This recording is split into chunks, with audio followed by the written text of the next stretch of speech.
Hello friend, Radhe Radhe. कैसे हैं? उम्मीद करती हूँ आप सभी अच्छे होंगे, स्वस्थ होंगे। आप सभी अपने अपने जीवन में व्यस्त होंगे। आप सभी को हैप्पी होली। आप सबका जीवन मंगलमय हो, अपने जीवन में यूं ही तरक्की करते रहे, मेरी यही ईश्वर से प्रार्थना है। आज हो चुकी है मेरी सुबह की शुरुआत और अब मैं लग चुकी हूँ अपने खाना बनाने में। मेरा सुबह का काम हो चुका है और क्योंकि मेरा काम सुबह का वही झाड़ू वगैरह होता है और जो भी मतलब थोड़ा बहुत छोटा मोटा काम होता है वो भी मैंने निपटा चुकी है, जैसे कि पानी भरना और बाहर की झाड़ू लगाना, अंदर का मतलब बासी झाड़ू लगाना, ये सब मेरा हो चुका है। और आप सभी देख ही रहे हैं कि मैं यहाँ पे बना रही हूँ निमोना। तो पहले मैंने अपना निमोना का मतलब चना जो लिया मैंने वो मिक्सी जार में अपना पीस लिया था और पीसने के बाद मैंने आलू भी कट कर लिए, टमाटर भी कट कर लिए और जो भी सामग्री होती है वो मैंने सारे ले लिए थे। और यहाँ पे मैंने छौंका भी लगा दिया था और हमारे यहाँ मतलब इसी तरह का बनता है। मैं ऐसे ही बनाया करती थी अपने गाँव पे और मुझे बहुत अच्छा लगता है खाने में। तो मैंने यहाँ पे सारी सामग्री वगैरह जो है मसाला वगैरह सब डाल के मैंने इसको फ्राई कर लिया है। इसको थोड़ी देर तेल में फ्राई करते हैं। इसके बाद में इसमें लगा देते हैं, तो आटा का घोल लगा देते हैं या तो बेसन का घोल लगा देते हैं। तो मैंने यहाँ पे आटा बेसन का घोल मतलब दोनों मिक्स करके लगा दिया है।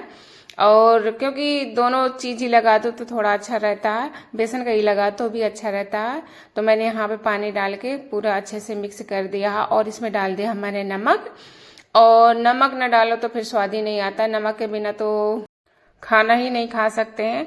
और ये मेरा कुछ ज्यादा ही निमोना मतलब हो गया था तो मैंने इसको थोड़ा गाढ़ा कर दिया था, क्योंकि हम लोग मतलब थोड़ा ढीला खाते हैं, लेकिन ये गाढ़ा हो गया था। लेकिन खाने में अच्छा लग रहा था जब खाया था हम लोगों ने। तो यहाँ पे ये मेरा बन के हो गया रेडी निमोना और इसमें मैंने ऊपर से डाल दिया है धनिया। और धनिया डालने के बाद अब मैं इसको ढक के रख दूंगी।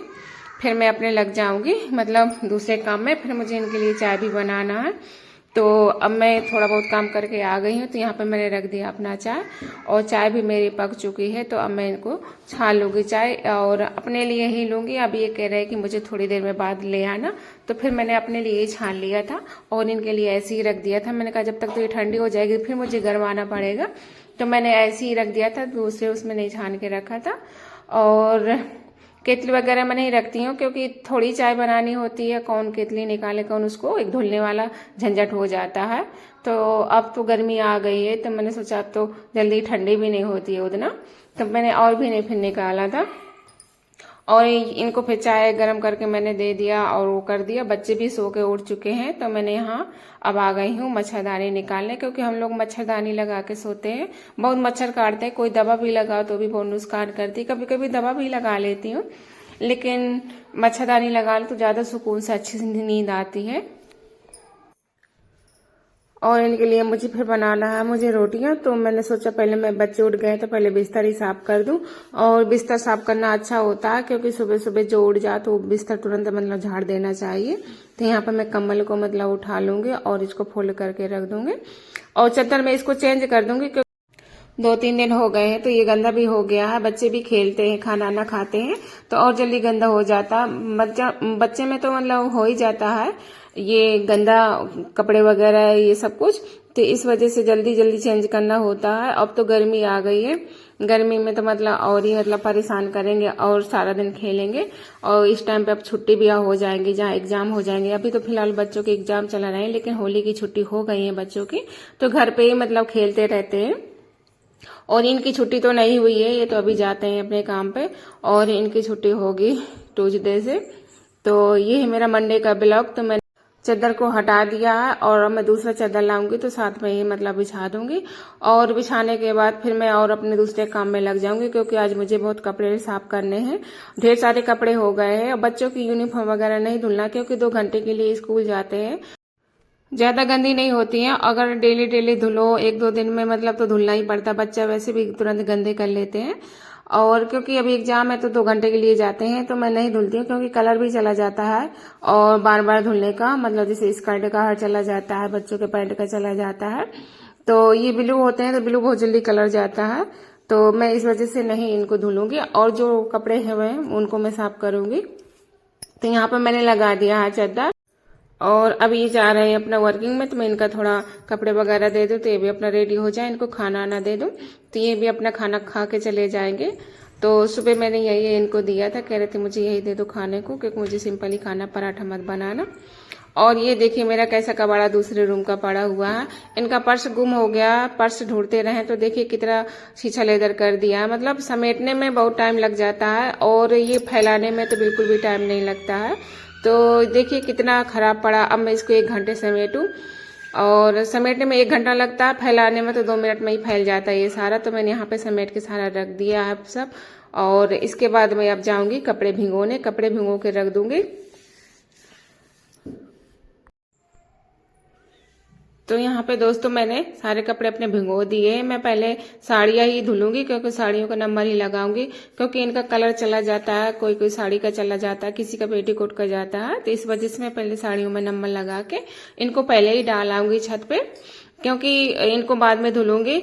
और इस टाइम पे तो इतनी तेज धूप होती है कि ये सूखी जाएंगे आधे घंटे में। फिर इसके बाद दोस्तों मैं मिलूंगी सीधा आप सबको छत में, और छत में अपने कपड़े फैलाऊंगी जाके मैं। तो यहाँ पे मैं पहुंच गई हूँ छत पे। मैं देखिए मैंने साड़ी पहले डाल गई थी, तो ये छत में पड़ी हुई है। अब मैं यहाँ पे आई हूँ दूसरे कपड़े दोनों बकेट में लेके। तो यहाँ पे मैं अपना कपड़े फैला रही हूँ। इतनी तेज हवा चल रही थी कि मेरा स्टैंड लूम रहा था, तो मुझे लग रहा था कहीं मेरा गिर न जाए। तो मैंने थोड़ी देर स्टैंड में अपना मोबाइल लगा के क्लिप बनाई है, और क्लिप बनाने के बाद मैंने थोड़ा मोबाइल को हटा भी लिया था, क्योंकि मोबाइल मेरा गिर जाता तो फिर मैं कैसे अपना वीडियो बनाती, कैसे आप सबसे बात कर पाती। और यही मुझे डर लगता है कि देखिए कितनी तेज हवा चल रही है, तो मुझे डर लगा, तो मैंने हटा लिया था अपना फोन।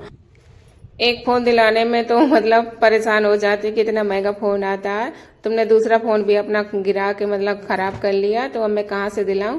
बस यही घर में बातें हो जाती। तो हम लोगों को अपना फोन भी बचाना है, और अपना काम भी करना है, और अपनी मेहनत भी मतलब वसूल करना है, सब कुछ मतलब करना है। एक ही मोबाइल से हमारा सब कुछ काम चलता है, तो इस वजह से मोबाइल बचाना बहुत जरूरी था। तो मैंने अपना मोबाइल हटा लिया था स्टैंड से। और यहाँ पे देखिए दोस्तों मेरे सारे कपड़े डाल दिए हैं, और डालने के बाद मैं अब चली जाऊंगी नीचे। देखिए सारी ये तो साड़ियाँ वगैरह मेरी सूख चुकी हैं, थोड़ा थोड़ा है। जो फाल वगैरह लगी होती है तो उधर थोड़ा रह जाता है, अगर बॉर्डर मोटी होती है तो उधर भी रह जाता है। इनको मैं मशीन में नहीं सुखाई थी, और जो उस तरह के कपड़े सारे वो तो मैं मशीन में ही सुखा लाई थी। इनको मैं 5 मिनट के बाद ले जाऊंगी नीचे, जब तक थोड़ा बहुत और सूख जाएंगी, जो थोड़ा हल्का बचा हुआ है। और नहाने के बाद ही मैं फिर इनको लेने आई थी, क्योंकि काफी टाइम हो गया था, मुझे दिमाग से निकल गया था। तो फिर मैं छत पे दोबारा जब आई थी तो मैंने नहा लिया था, फिर इसके बाद मैं छत पे आई थी। और फिर मेरा खाना ना हो गया तो सब कुछ हो गया था। बच्चों को पढ़ाई करा दिया था, बच्चों के साथ खेल भी लिया था, मतलब थोड़ी देर रेस्ट भी कर लिया था। फिर मैं शाम को लग गई थी अपने कपड़े फोल्ड करने में। पहले मैंने सोचा कि पहले मैं आराम कर लेती हूँ, क्योंकि सारा मतलब काम हो जाता है सुबह से उठते काम वगैरह करते करते, तो थोड़ा आलस आ जाता है। क्योंकि इन दिनों में अब आलस आने लगा खाना खा के। तो बच्चों को भी देखना है, बच्चों का भी मतलब ख्याल रखना, उनकी पढ़ाई भी करवाना, क्योंकि एग्जाम भी चल रहे हैं। तो सारी बातें ऐसी बहुत सी हो जाती हैं। तो इसके बाद मैं सीधा आप सबको शाम से मतलब मिल रही हूँ। तो यहाँ पे मैं अपने सारे कपड़े अब फोल्ड करके रख दूंगी, और यहाँ इनके जो ये शर्ट वगैरह है तो मैं इनको टांग दूंगी। और क्योंकि इनमें प्रेस वगैरह मुझे करना है, तो मैंने सोचा कि इनको फोल्ड करूं, और इनको मैं फिर आप प्रेस करूंगी तो फिर सीधा ही फोल्ड करके रख दूंगी। तो यहाँ पे ये बच्चों के भी कपड़े हैं और मेरे भी हैं, सबके अलग अलग मैं फोल्ड करके रख दूंगी। सबके अलग अलग रख देते हैं तो निकालने में आसानी रहती है, कि किसी का ढूंढना नहीं पड़ता। सबके कपड़े मिक्स हो जाते हैं तो फिर बहुत ज्यादा ढूंढना पड़ता है, तो इस वजह से सबके अलग अलग कपड़े रहते हैं।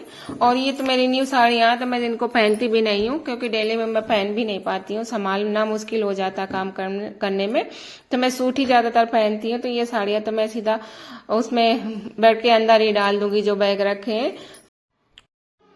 इस बार जब मैं गांव गई थी तो मैंने सोचा था कि मैं 7-8 दिन रुक लूंगी, मतलब गांव में, और थोड़ा अच्छा भी लगता है वहां पे। यहाँ जिम्मेदारियां खत्म हो जाती हैं इधर से। तो लेकिन नहीं रुक पाई, क्योंकि पापा की तबीयत सही नहीं थी, इस वजह से मैं नहीं रुक पाई थी उधर। पापा कह रहे थे कि मतलब थोड़ा दिक्कत है मुझे, तो आ जाओ। तो फिर मैंने सोचा चलो मैं आ ही जाती हूँ। भैया भी निकल रहे थे उस दिन, तो मैंने कहा चलो भैया मैं आप लोगों के साथ ही चलती हूँ, आप लोगों के साथ ही आई थी तो आप लोगों के साथ ही चलती हूँ। मायके में 4 दिन रुकना ही अच्छा होता है, ज्यादा से ज्यादा 10 दिन रुक लो। और इतने दिन का मान सम्मान होता है, अगर मतलब मान सम्मान चाहना होता है। अगर तुमको ज्यादा रुकना है, मतलब बने रहो सालों सालों, तो कोई मान सम्मान नहीं होता है। तो एक तो ये कहने वाली बात है कि मान सम्मान अगर दोगे तो मान सम्मान तो मिलेगा ही।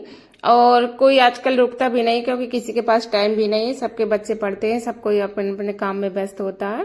तो इस वजह से कोई नहीं आजकल रुकता है। मान सम्मान तो सच में कोई भी हो, चाहे जहां जाओ, सबका 4 दिन का ही होता है, चाहे मायका हो चाहे ससुराल हो। इसके बाद तो अपना अपना काम जरूरी होता है, कहीं भी रहो काम तो करना ही पड़ेगा।